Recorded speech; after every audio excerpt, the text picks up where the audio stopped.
तो हम लोग आज यूक्लिड्स ज्योमेट्री का एक्सरसाइज 5.1 का क्वेश्चन नंबर 2 करने वाले हैं, जिसमें बोला गया है कि give a definition for each of the following terms. Are there other terms that need to be defined first? What are they and how might you define them? तो इसमें से जो फर्स्ट वाला है उसमें बोला है पैरेलल लाइन को डिफाइन करने के लिए। ठीक है, इस क्वेश्चन में बेसिकली जो भी आपके ऑप्शंस में दिया गया है इसमें बोलेगा कि इसको डिफाइन करने के लिए। तो पैरेलल लाइंस का डेफिनेशन क्या होता है?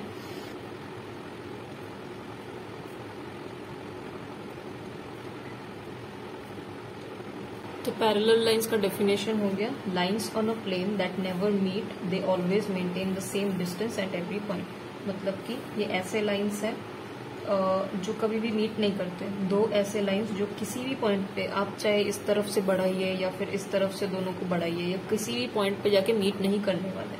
ठीक है, सो they never meet, they always maintain the same distance. मतलब यहाँ से लेके यहाँ तक का जो डिस्टेंस होगा यहाँ पे भी वही डिस्टेंस होगा, यहाँ पे भी वही डिस्टेंस होगा। सो they always maintain same distance at every point. कहीं पे भी आप पॉइंट ले लीजिए, they would always maintain the same distance. तो क्वेश्चन में बोला है कि डिफाइन करने के साथ साथ यहाँ पे जब आप डेफिनेशन इसका लिखेंगे तब ऐसा भी कुछ आपको टर्म्स मिलेगा जिसका डेफिनेशन आपको नहीं पता होगा, तो उसका भी डेफिनेशन आपको लिखना पड़ेगा। फॉर एग्जाम्पल यहाँ पे जो लाइन्स है, तो लाइन्स का we don't know the definition of lines, तो यहाँ पे लिखेंगे लाइन्स। लाइन्स का डेफिनेशन क्या होता है? It is a breathless length. ठीक है, तो लाइन ऐसा है जिसका कोई ब्रेथ नहीं होता, ये तो खाली लेंथ ही होता है। इसको जब तुम खींचेगे तो इसका बस लेंथ ही निकल रहा है, इसका कोई ब्रेथ नहीं होता है। ओके, तो it is a breathless length. उसके बाद यहाँ पे एक वर्ड है पॉइंट, तो पॉइंट का भी हमको पता नहीं है, तो पॉइंट का भी लिख लेंगे point which has no part. ठीक है, तो पॉइंट एक ऐसा चीज है जिसका कोई पार्ट नहीं होता है, जिसका कोई डायमेंशन नहीं होता है, तो ऐसी चीज को हम लोग बोलते हैं पॉइंट। ऑलराइट, उसके बाद वाला है रोमन नंबर 2 में परपेंडिकुलर लाइंस। ओके, तो परपेंडिकुलर लाइंस क्या होती है? So perpendicular lines are those line which meet another line. ठीक है, एक ऐसा लाइन, सपोज ये ऐसा एक लाइन है जो कि और एक लाइन को मीट कर रहा है। ये एक लाइन है और एक लाइन को ये यहाँ पे मीट कर रहा है। ये दूसरी लाइन है, वो इसको यहाँ पे मीट किया और वो जहां पे मीट किया वहां पे उसने 90 डिग्री बनाया। तो ऐसे लाइन्स को हम लोग बोलते हैं परपेंडिकुलर लाइन। अब इसमें से कौन से अनडिफाइंड टर्म्स है? यहाँ पे लाइन है, तो लाइन को हम लोग ऑलरेडी यहाँ पे लिख चुके हैं, तो इसी को बस यहाँ पे लिखना है। ठीक है, उसके बाद और क्या है? एंगल है, तो एंगल का हम लोग लिखेंगे two lines diverging from a single point forms angle. तो अगर कोई एक पॉइंट है, अगर वहीं से दो लाइंस ऐसे डाइवर्ज करते हुए निकल रही है, ठीक है, तो वो क्या फॉर्म करेगी? एक एंगल फॉर्म करेगी। ओके, फिर रोमन नंबर 3 में बोला है कि line segment.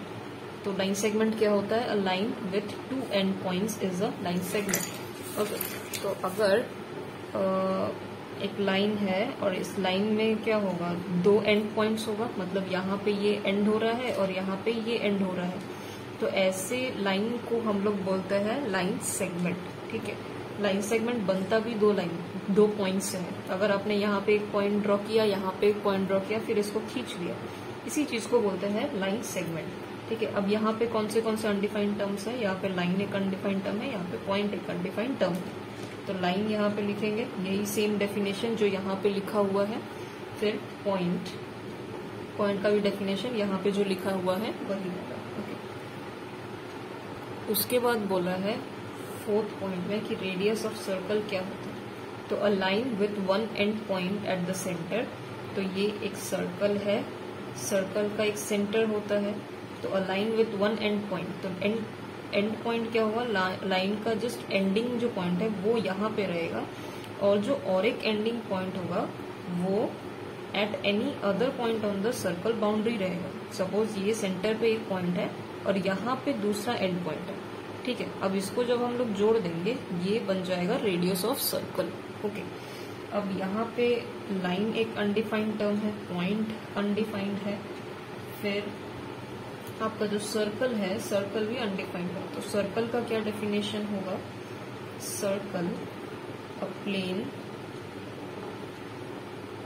Circular loop with centre, ठीक है। तो एक सर्कुलर लूप है, लूप मतलब कि ऐसे ही कर्व्ड लाइन से घुमावदार एक ऐसा स्ट्रक्चर जो बंद हो जाता है एक पॉइंट पे आके। तो एक ऐसा लूप जिसका एक सेंटर होता है उसको हम लोग बोलते हैं सर्कल। अब यहाँ पे जो लाइन और पॉइंट है उसका डेफिनेशन यहाँ पे लिखिएगा, ये वाले और ये वाला पॉइंट को देखिए, ठीक है। तो उसके बाद फिफ्थ में बोला गया है स्क्वायर के बारे में। तो स्क्वायर क्या है? एक क्वाड्रिलेटरल है with all sides equal and all angles right angle is a square. तो स्क्वायर क्या होता है? वी ऑलरेडी नो, एक 4 साइडेड फिगर होता है जिसमें सारे साइड्स जो है वो आपस में इक्वल होते हैं और इसका जो एक एक एंगल बनेगा वो 90 डिग्री का होगा, ठीक है। This is the definition of square. अब यहाँ पे कौन सा टर्म जो है वो अनडिफाइंड है? यहाँ पे एंगल अनडिफाइंड है, क्वाड्रिलेटरल अनडिफाइंड है। तो क्वाड्रिलेटरल क्या होता है? अ plane enclosed figure with 4 sides, okay. तो ये क्या है? एक प्लेन पे ऐसा फिगर बनाया जाता है जिसमें 4 साइड्स अगर होते हैं तो उसको हम लोग बोलते हैं क्वाड्रिलेटरल। तो क्वाड्रिलेटरल रेक्टेंगल भी हो सकता है, रोम्बस भी हो सकता है, ट्रेपेजियम भी हो सकता है। तो कोई भी अगर ऐसा फिगर है जो 4 साइडेड है तो उसको हम लोग बोलेंगे क्वाड्रिलेटरल, ओके। फिर क्वेश्चन नंबर 4 में बोला गया है कि if a point C lies between 2 points A and B such that AC equals to BC, then prove that AC equals to half AB। मतलब कि अगर कोई ऐसा लाइन अगर हम लोग बना दे, A और B इसका एंड पॉइंट्स है, और फिर बोल दिया गया है कि C कहीं पे लाइन करता है बिटवीन A एंड B, ठीक है। तो ये C जो है AB के बीच में कहीं पे लाई करता है, ठीक है। तो हमको ये प्रूफ करना है कि AC जो है वो हाफ BC होगा। तो इसको करने का तरीका क्या है कि पहले हम लोग गिवन लिखेंगे कि हमको एक्चुअली में इंफॉर्मेशन क्या क्या दिया गया। हमको बोला गया है कि C lies between 2 points A and B, और हमको बोला है कि AC इक्वल्स टू BC होगा। हमको प्रूफ क्या करना है कि AC equals to half AB होगा, मतलब कि AC का लेंथ जो है वो हाफ है इस पूरे लाइन के, ठीक है। अब हम लोग प्रूफ करेंगे, तो यहाँ पे लिख देंगे प्रूफ। हमको क्या बोला गया है पहले गिवन में? AC equals to BC, okay. ये गिवन में बोला गया है तो हम लोग ब्रैकेट में लिखेंगे गिवन। आफ्टर दैट अगर हम लोग दोनों ही साइड AC को ऐड कर दे, मतलब AC यहाँ पे था, हम लोगों ने वापस से AC यहाँ पे ऐड कर दिया, फिर यहाँ पे BC था, BC के साथ हम लोगों ने AC ऐड कर दिया, तो क्या ये दोनों का वैल्यू चेंज करेगा? नहीं करेगा, बिकॉज हम लोग ऑलरेडी पढ़ चुके हैं कि equals are added two equals, ठीक है। जो इक्वल्स है उनको हम लोग इक्वल्स के साथ ऐड कर सकते हैं। तो यहाँ पे AC जो है वो क्या हो जाएगा? 2AC इक्वल्स टू, अब BC प्लस AC क्या बन रहा है? मतलब कि ये BC प्लस AC क्या बन रहा है? ये पूरा लाइन, राइट। तो हम लोग यहाँ पे लिख सकते हैं AB, बिकॉज BC और AC को मिला के ही पूरा लाइन बन रहा है। तो यहाँ पे हम लोग लिखेंगे AC plus BC coincide with AC, AB, okay. तो AC और BC और AC को मिला के जो लाइन बनेगा वो AB के साथ कोइंसाइड करेगा, राइट। उसके बाद AC को इस तरफ रहने देंगे और ये जो 2 है जब इस तरफ आएगा तो 1/2 बनेगा, और यहाँ पे AB ऑलरेडी था तो हम लोगों ने प्रूव कर दिया जो हमको बोला गया था। तो लास्ट में हम लोग लिख देंगे हेंस प्रूव्ड।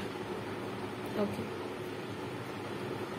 उसके बाद क्वेश्चन नंबर 5 में हमको बोला गया है कि इन question 4 point C is called a mid point of a line segment A B. Prove that every line segment has one and only one mid point. मतलब कि यहाँ पे जो हम लोगों ने पॉइंट लिया था सी, वो क्या है, ए बी का मिड पॉइंट है। हमको प्रूव करना है कि किसी भी लाइन का एक ही मिड पॉइंट हो सकता है, दो मिड पॉइंट नहीं हो सकता। ठीक है, तो अब फिर से हम लोग एक लाइन ड्रॉ करते हैं। ये क्या है, ए बी है, और हम लोग क्या करेंगे, यहाँ पे सी तो मिड पॉइंट है ही, हम लोग अज्यूम करेंगे कि डी और एक मिड पॉइंट है। ठीक है, तो हमको गिवन में क्या दिया हुआ था कि सी is a mid point, is the mid point of A B, that is a C equals to half A B. अगर सी ए बी का मिड पॉइंट है तो ए सी जो है वो हाफ ए बी होना चाहिए। ये हम लोग ऑलरेडी ऊपर वाले प्रूफ में कर चुके हैं। ठीक है, तो हमको अभी क्या प्रूफ करना है, to proof C is the only mid point of A B. अब हमको प्रूफ करना है कि सी ही जो है वो ए बी का मिड पॉइंट है, और कोई अगर पॉइंट जो हम लोगों ने यहाँ पे डी बनाया है वो उसका मिड पॉइंट नहीं है। ठीक है, तो प्रूफ में गिवन में हमको क्या दिया है कि ए सी equals to half A B. ठीक है, ये ऑलरेडी इन्फॉर्मेशन हमको मिल चुका है, तो ये गिवन में है। अब इसको हम लोग दे देंगे इक्वेशन 1। अब हम लोग एक झूठ बात यहाँ पे लिखेंगे कि late D is another mid point of A B. तो हम लोगों ने झूठ यहाँ पे क्या लिखा कि डी जो है वो ए बी का मिड पॉइंट है। तो अगर ये झूठ सही है तो A D equals to half A B हम लोग लिख सकते हैं, बिकॉज अगर डी इसका मिड पॉइंट है तो ए डी भी हाफ ए बी बोल सकते हैं हम लोग उसको। तो ये इक्वेशन 2 हो गया। अब इक्वेशन 1 और 2 से हमको क्या मिलता है, फ्रॉम इक्वेशन 1 एंड 2 यहाँ पे भी ए बी है, यहाँ पे भी ए बी है, तो हम लोग लिख सकते हैं कि ए सी equals to A D, right. तो इसका क्या मतलब हुआ कि ए सी ए डी के इक्वल है, पर ये कब पॉसिबल है, जब डी इसके साइड में ना हो, डी इसके ऊपर ही हो, तभी तो ए सी इक्वल्स टू ए डी हम लोग बोल पाएंगे, राइट। तो इट मीन्स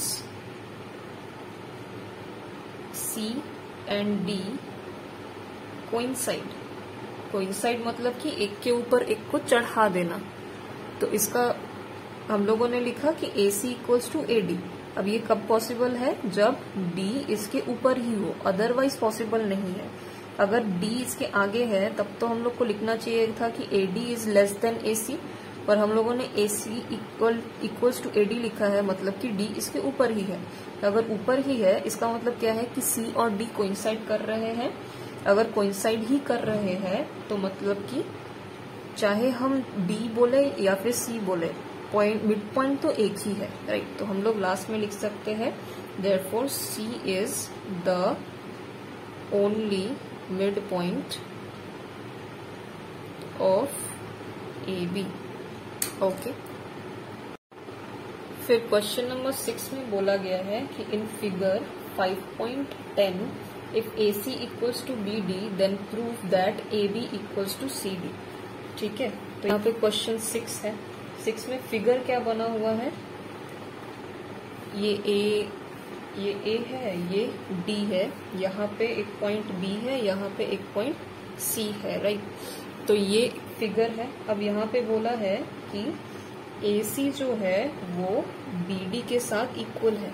तो गिवन में हम लोग क्या लिखेंगे कि ए सी इक्वल्स टू बी डी है। ठीक है, कि ये वाला part is equal to be D. ठीक है, ये हमको गिवन में दिया हुआ है।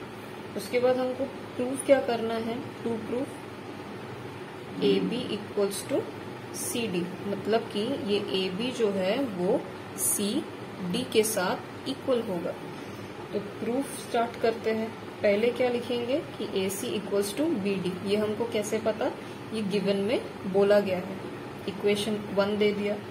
अब ए सी को हम क्या लिख सकते हैं, इस पूरे ए सी को हम लोग क्या लिख सकते हैं, A B plus B C लिख सकते हैं, बिकॉज ये ए सी जो है वो ये पार्ट और ये पार्ट से मिलके बना है। तो हम लोग लिख सकते हैं ए सी equals to A B plus B C. Okay, bracket में क्या लिखेंगे कि point B lies between A and C. Okay, उसके बाद बी डी इक्वल्स टू हम लोग क्या लिख सकते हैं, बी डी इक्वल्स टू हम लोग लिख सकते हैं B C plus C D. यहाँ पे सिमिलरली क्या लिखेंगे कि point C lies between B and D. अब ये इक्वेशन 1 हो गया, ये इक्वेशन 2 हो गया। अब सब्स्टिट्यूटिंग इक्वेशन 2 एंड 3 इन 1, मतलब कि इन दोनों इक्वेशन में से ये 3 है, ये 2 है। अब इन दोनों इक्वेशन को हम लोगों को इक्वेशन 1 में सब्स्टिट्यूट करना है। तो AC का इक्वेशन 1 क्या था, AC इक्वल्स टू BD था। अब AC के जगह पे हम लोग क्या लिख सकते हैं, AB प्लस BC लिख सकते हैं, राइट। तो AC के जगह पे हम लोग लिखेंगे AB प्लस BC। BD के जगह पे क्या लिखेंगे, BC plus CD, BC plus CD। अब यहाँ पे देखिए कि इन दोनों साइड ऑफ इक्वेशन में BC जो है वो कॉमन है, तो इसको हम लोग क्या कर सकते हैं, कट आउट कर सकते हैं, ठीक है। तो अल्टीमेटली बचेगा क्या, AB इक्वल्स टू CD। अब यही हमको प्रूफ करना था, तो हेंस प्रूव्ड। क्वेश्चन नंबर 7 में हमको पूछा गया है कि Y is axiom 5 in the list of Euclid's axiom considered a universal truth. तो एक्सियम 5 क्या था, axiom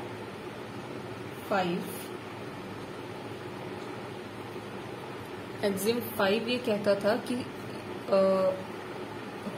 whole is greater than it's part, right. तो जो होल होता है, हमने समझा था कि एक बकेट फुल ऑफ वाटर है, अगर इसमें 40 लीटर ऑफ वाटर है तो इसको अगर हम लोग 4 पार्ट में डिवाइड कर दें तो इसमें क्या होगा, 10 लीटर, यहाँ पे 10, यहाँ पे 10, यहाँ पे 10। तो इस बकेट में जितना पानी है वो है 4 लीटर, वो ऑलवेज इस छोटे पार्ट से बड़ा होगा, मतलब कि इस 10 लीटर से ऑलवेज बड़ा होगा। ओके, तो ये एक यूनिवर्सल ट्रुथ क्यों है, it is considered a universal truth because a part is included in the whole and never greater than whole। तो जो पार्ट है वो हमेशा होल के अंदर ही रहेगा। अब क्योंकि होल के अंदर है, क्या वो कभी भी उससे बड़ा हो सकता है, तो ये कभी भी बड़ा नहीं हो सकता, ये हमेशा होल से छोटा ही रहेगा।